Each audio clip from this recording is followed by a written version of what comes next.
one example. So the differences aren't great when they are transferring from one setting to another. Okay, so this is the one that gets the most attention, looking at student achievement, and that's primarily measured by test scores. And there has now been a fair amount of research out there across different locations. I list out various places: state of California, Florida, North Carolina, Ohio, Texas, and then individual cities. There's been some evaluations: Boston, Chicago, Denver, Los Angeles, Milwaukee, New York, Philadelphia, San Diego. There's a few of them. These are some of the major studies that have been out there. And so what most of this research that has been published in peer-reviewed journals and so on have used is this approach where they look at a student in a traditional public school, they look at what kind of gains they're making.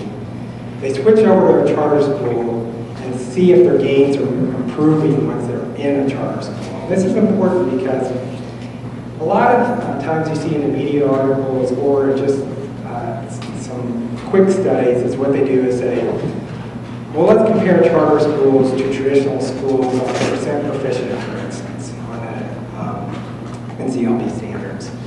And that may not be the best comparison because students going to charter schools might be quite different from students going to traditional public schools, especially if you did it statewide. Charter schools are concentrated in certain neighborhoods and so on. And in fact, we saw a couple slides ago that students going to charter schools typically come from low-performing schools. They typically have lower achieving test scores. So that's not necessarily the best way to do this.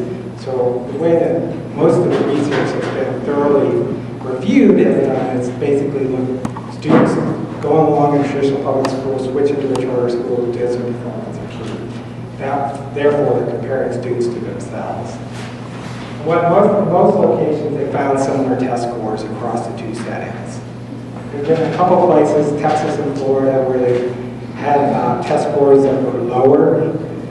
They switched into a charter school and their gains actually went down somewhat. Now, those test scores tend to grow back towards a normal trajectory after a couple of years, but when they first switch into a charter school, they take a little bit of a dip and then they come back a little bit. And then in North Carolina, they had systematic lower gains for students switching into charter schools. So it's a bit mixed. I also should note in California, this is some research I was part of, that there was differences in different types of charter schools. So California, for instance, have conversion schools, converting from public schools, startup schools, which start from scratch. And then they have something called non-classroom-based charter schools, or basically like virtual schools, where people or students are educated at home and doing distance learning and so on. And you found some differences here. The classroom-based and conversion, or the conversion and startups had about the similar performance when students switched between these environments. But the students in non-classroom-based charter schools were actually lagging behind. So these are kind of their virtual schools. And go ahead. What would Yankee, North Carolina, with those traditional conversions or with those? I think most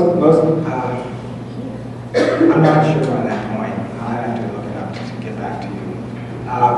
And I did want to show one other slide here. So this was most of the research up to this year. And 2009 has been a banner year for charter research. There's been several studies. Go ahead to the next slide. And it created a lot of controversy. People were really closely following this. You would have seen in Wall Street Journal, New York Times, so on this summer, this debate about several studies that came out about the same time. So two of these studies have used a randomized design, and this is getting at the question earlier. The best possible way to do this would be to just randomly assign students to a charter school, randomly assign students to a traditional public school. Because then you say, these are very similar students, and just by chance they've gone to one setting or another. Now we can't entirely do that, but some researchers, what they have done is use that oversubscription.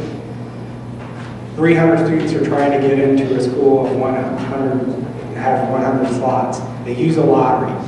Some of them get into the charter school, some end up in a traditional public school, and then you can compare them going forward, which set of students did better. So there's been a couple studies recently that have done this, one in New York and one in Boston. both of them found favorable results for charter schools compared to the students that ended up in traditional public schools. Now there's a big caveat, at least in my mind, about these studies. What charter schools were they able to do this in? They were only able to do these in charter schools that are oversubscribed. Why are they oversubscribed? Because parents think they're good schools. So it's not surprising that these schools would have positive performance. Parents seem to already know this. They're oversubscribed for a reason. They're probably good schools. But what implication does that have for probably half the schools out there, or at least half the schools out there, that are not oversubscribed? The ones that are undersubscribed. They may be undersubscribed for a reason. They may be poor charter schools. So these two studies up here, in my mind, have very strong implications for oversubscribed schools. But there's still a question remaining. What about the undersubscribed schools that can't be part of these studies? The undersubscribed schools, you can't do this lottery analysis, and they may have different types of performance. Does that make sense? So there is some evidence here that charter schools are doing better, but I think the implications are most relevant to those who are oversubscribed. So we can at least conclude that there are a set of charter schools out there doing very well. There was another study that came out this summer. There was by Credo. It's a center at Stanford. And this was the most comprehensive study to this point. It included 15 states plus the District of Columbia. And this one didn't use randomized design. Rather, they matched students in a charter school to students in a traditional public school based on demographic characteristics and their prior test score performance.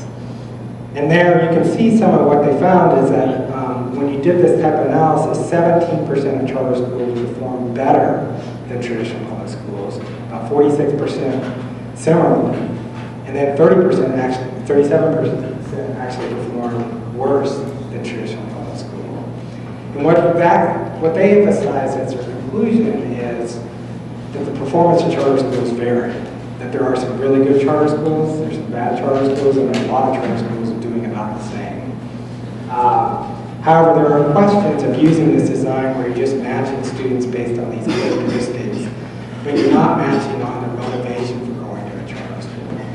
These may be highly motivated families going to charter schools, they're doing something different. It could be that these students have not succeeded in a traditional public school and trying something else.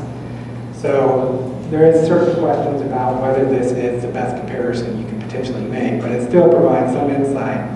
And I think a true insight that there is variation out there in terms of the performance of charter school. Not all charter schools are going to be good. Not all charter schools are going to be bad.